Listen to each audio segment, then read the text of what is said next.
Hello, everyone. Thank you for joining us today on Perspectives. And we're hearing how we can make our democracy work the most effectively, voting. For years, different organizations have worked hard to get eligible voters motivated to register and then to go to the polls when they open. It's 2023 and the job is no easier today. But, StandUp Mobile, they want to change things as they look at ways to bring the people to the polls. And when you hear some of the numbers, it's extremely disappointing to learn that nearly 92 million eligible Americans did not vote in the 2016 presidential election. The thought is that for our democracy to work and function properly and to provide fair representation, all eligible voters must have the opportunity and be encouraged to vote. But sadly, millions of eligible voters are still missing from America's political decision-making process.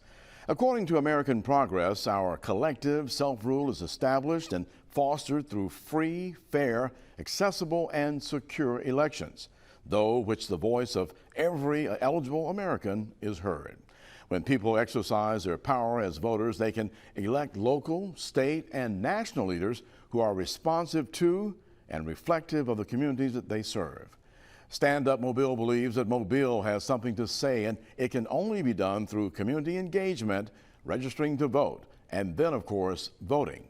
They say voting is more than an event, it's a process, and the Mobile Rock the Vote rally is just the beginning of their events.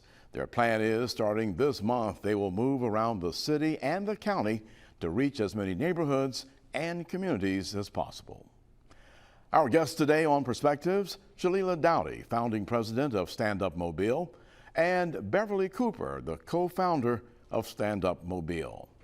Well, after a quick break this morning, we'll talk with our guests, Shalila Dowdy and the Beverly Cooper, about the American ticket that fuels our democracy, voting, why it's important, how their organization, StandUp Mobile, is working to engage and educate all eligible voters, making sure they're registered and ready to vote. Perspectives continues in just a moment.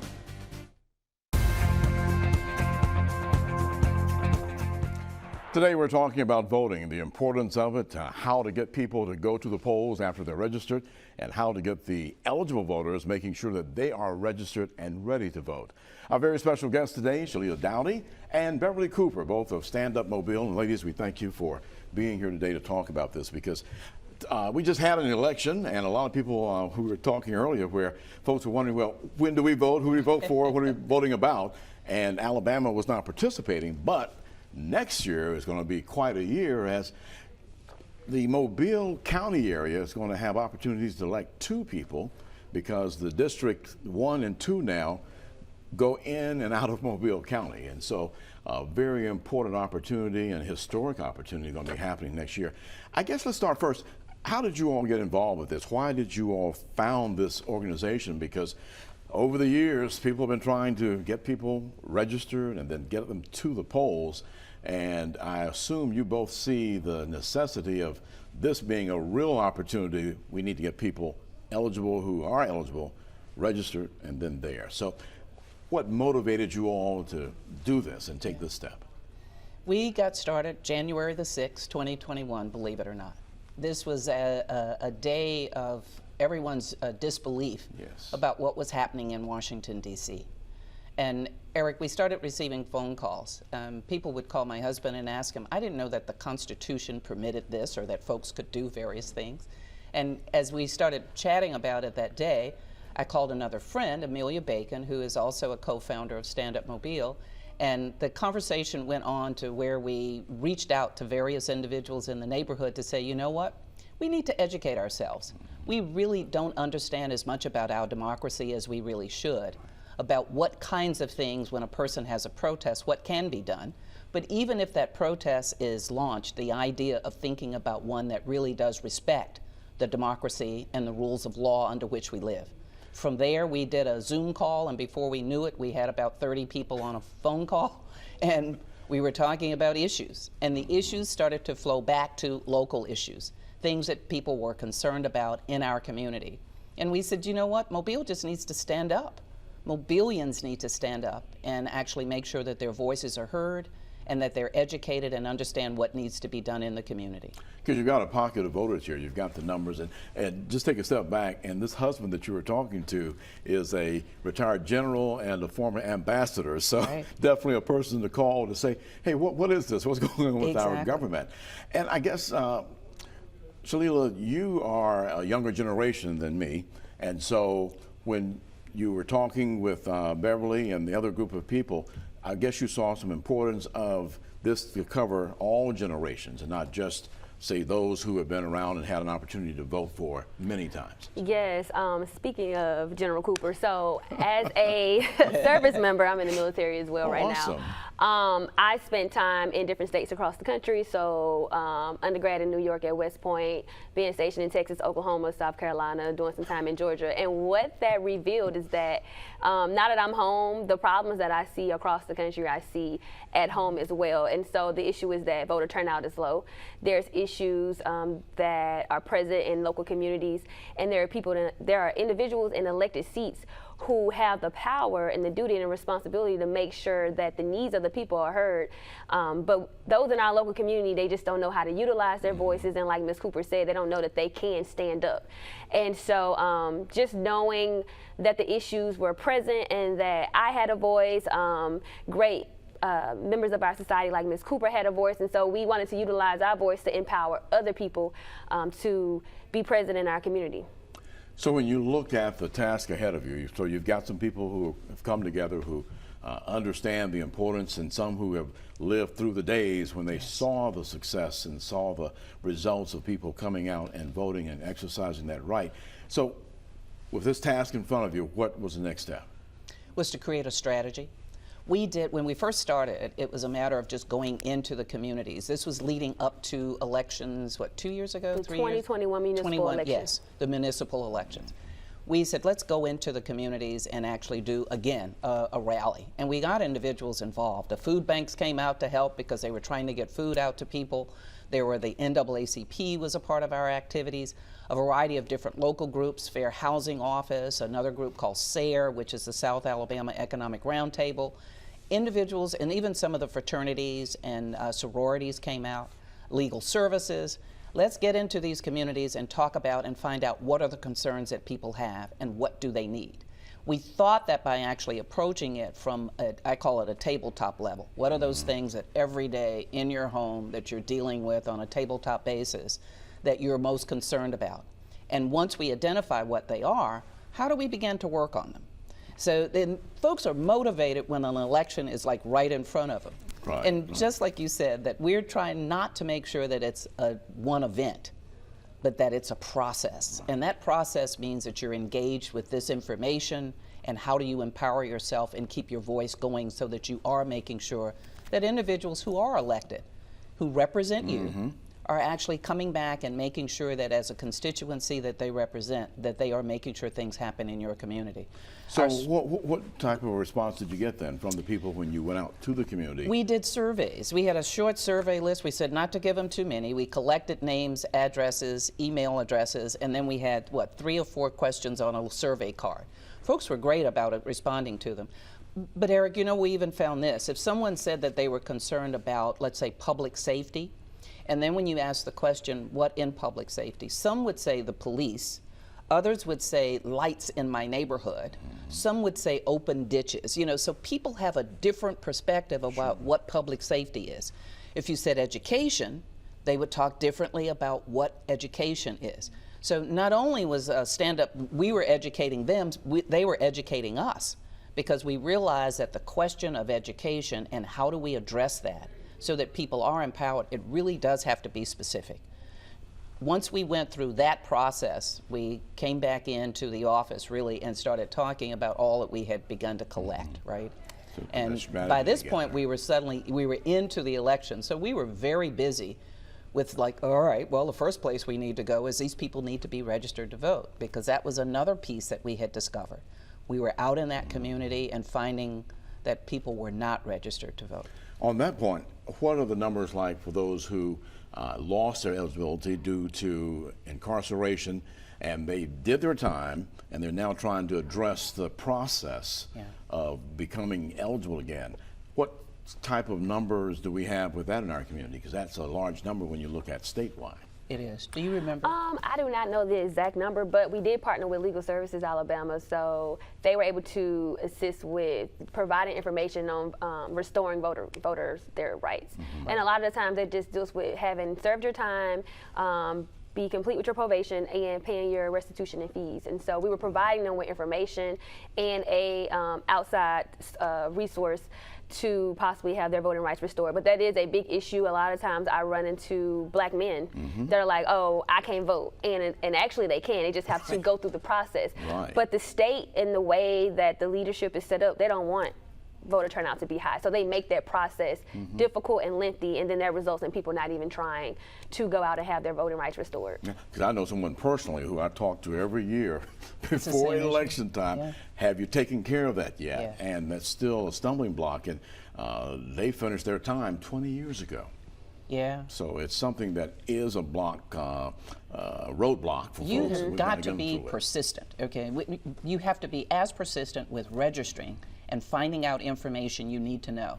Now, folks will defer to us very quickly. We get emails and phone calls all the time. They will, if we get quiet when StandUp Mobile is not necessarily involved in anything in the community, because every so often we've got to retrench to get our information together, to be able to look at ways and strategies for how we're going to finance activities, to know the things that we want. Yes. Yeah, we're going to hold on that point. Sure. Take a quick break, and we'll come back. We're going to talk more about what's coming up and how others can get involved with StandUp Mobile to make sure people are registered and ready to go to the polls when they do open. We'll be right back on Perspectives.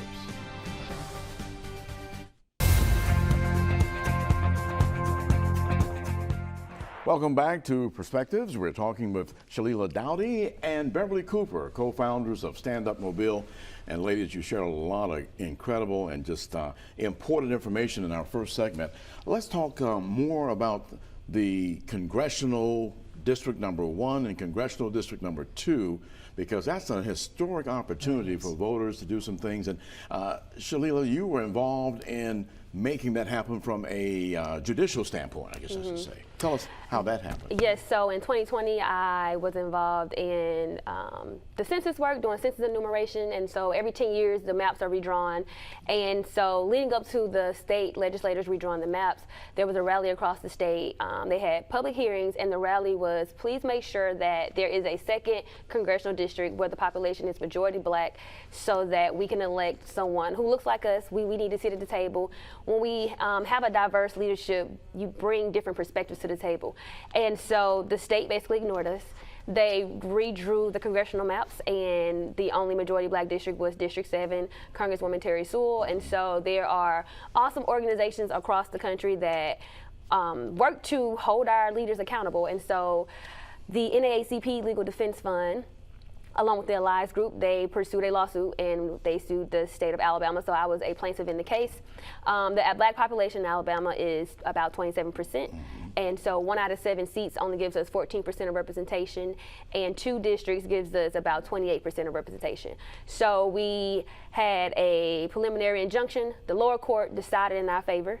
The state appealed, and we went to the United States Supreme Court. Right. And this past June, the Supreme Court shocked everybody, and they sided with black voters in Alabama and told our state legislators to redraw the congressional maps and draw it in a way where we will have a second congressional black district. So the State House had a special session in June, and they redrew the maps, but the new black district was only about 39.9% black. So honestly, they were playing in our faces. Yes. And basically, it was a slap in the face, like, hey, we're not going to give you this district.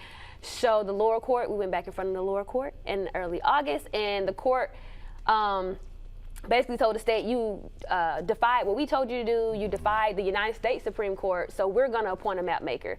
And so they appointed a map maker, which we just found out yesterday, the court-appointed map makers are charging the state about $500,000 of taxpayers' monies to draw that new district. And so we have that new district. Yes, and we're not even counting what the court fees are. Right. So this new district is costing Alabama taxpayers about over $1 million.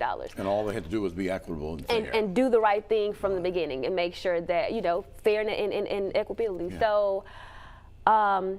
Mobile is now split. So the new black district is 13 counties. It is Mobile, Montgomery, Washington. So it's Bullock, Butler, Barber, Conecuh, Crenshaw, Macon, Mobile, Montgomery, Pike, Russell, and Washington. I think I covered all. Very good. That's awesome. And that goes up to the Black Belt, Montgomery, and so you have another area carved out there to where you have people with some of the same concerns and similarities. Right. But you know, I never could understand why there was such a problem, because it technically does not affect Alabama as far as their control and their supermajority in the state. Right, but this is 2 out of 7. Congressional matter for what and who goes to Washington. And so, come on, guys, Right. you know, give up a little of that power that you have. We had a story the other day. They were talking about ruling with the state Supreme Court, and everyone was a Republican on the, and so here we go, not having the opportunity for everybody to have representation. Yep. So we've got things now in place due to the efforts of so many people, where you all took a stand and stand up, made an effort. We've got an opportunity now to get people to rally around the opportunity. Right. And you're not telling us to vote for which party, but No. you want people to participate. To participate.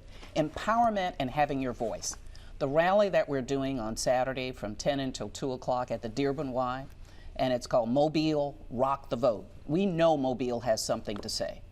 The opportunity will exist for them to be, the community to be educated.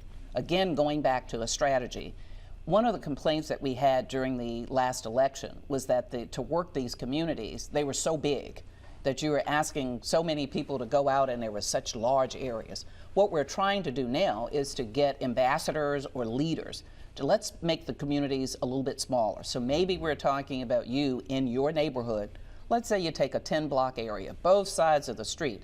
We're making sure that people are registered, that they have proper ID. If they need a ride to the poll, we actually even have a small software system that's been set up to be able to capture that information now and what your needs might be.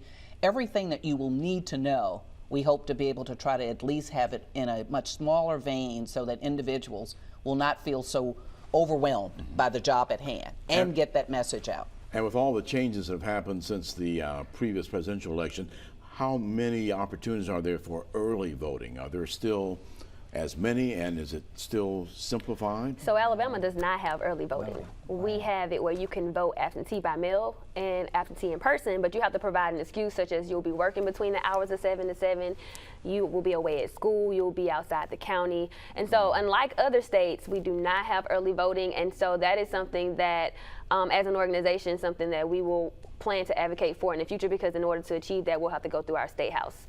Some more work to do. To be able to do that, yeah. Because people, they are off on Saturdays numerically, the numbers are there, but Tuesdays, that's a tough day. Turnout would be higher if we had early voting. That's right. So apparently you do need more volunteers, because if you're going to work these blocks, we do. You got to have some people. We do. How do they get involved?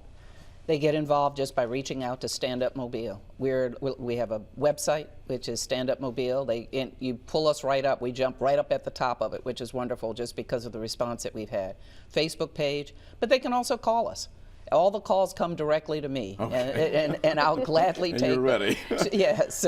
Talk about this. The power is in our hand. The power is in your hand. This was a booklet, Eric, and I'm glad you brought it in, that we did. This was from our young, we call Shalila is one of our young adults, right? Okay. We did a rally back in April, and the opportunity there was to bring out as many young people as we possibly could. And we asked them, where would you go? All right, we've been going to community centers, churches, different places like that, and we asked them, if you were going to come to a rally, where would you come to? And they wanted someplace downtown. The best part about this was that we had an opportunity to use the backspace at a local establishment called Kazula's. And Mark Jackson opened that space up to us, and we were able to bring young people there predominantly. And then it was other followers of StandUp Mobile as well. When we started talking about what information they needed, this was a bus ride back from Montgomery, and we had been up to a rally there to talk about some of the issues with ACLU. And as we're riding back down the road, the concern was, what does that booklet, what do you want? We need something in our hands. Right. But that wasn't the title. You had two 75-year-old women who decided that this should say your guide to representation. Okay. Immediately Immediately they came up with, Ms. Cooper, nobody's going to want that. The power is in your hand, like that where that title came Yours from. worked, From and our, I do like that. from our young adults. And the information that's in it is all of the representatives from local to the State House, okay? Excellent. And how to reach them, sample emails, text messages, letters, again, focusing on education. Okay. We have about less than a minute left here. Sure. So the 15th is another event taking place. Another event that's being sponsored by StandUp Mobile. We have partnered with the organization Focus Empower, and most people know Devin Ford with her 40 over 40 women's recognition that she does every year. Devin had talked about the fact that even though Focus Women's Conference has really kind of dealt with an opportunity to bring women together and to talk about a variety of issues, she wanted this time, because the conversations that we've been having is that a number of the issues that women face throughout the country and in Alabama and in Mobile do tend to coincide very nicely with some of the issues, most of the issues that black families tend to face. As we wrap up, women showed that in the elections this week. They sure you did. can say that. They sure so did. Very quickly, this is the 15th also, and this will be taking place where? This is at the Central Midtown. The Central Presbyterian Church is now a community center at the corner of Ann and Dauphin Street. The keynote speaker for this is someone who's worked with us very closely, and that's Taffany English Ralph. She is the state director for Southern Poverty Law Center. And she's talked about bringing the communities together, and that the place that we perhaps need to be in this democracy is more conversation, more opportunities to share those concerns that we have, and then working on them as a group. We're going to end on that point. Show the information, if you would, how to contact StandUp Mobile, and definitely get involved. Volunteers are needed to make a difference. Some very exciting times happening in the upcoming year 2024. Ladies, again, thank you so much. Thank you for joining us. We'll see you here next time on Perspectives.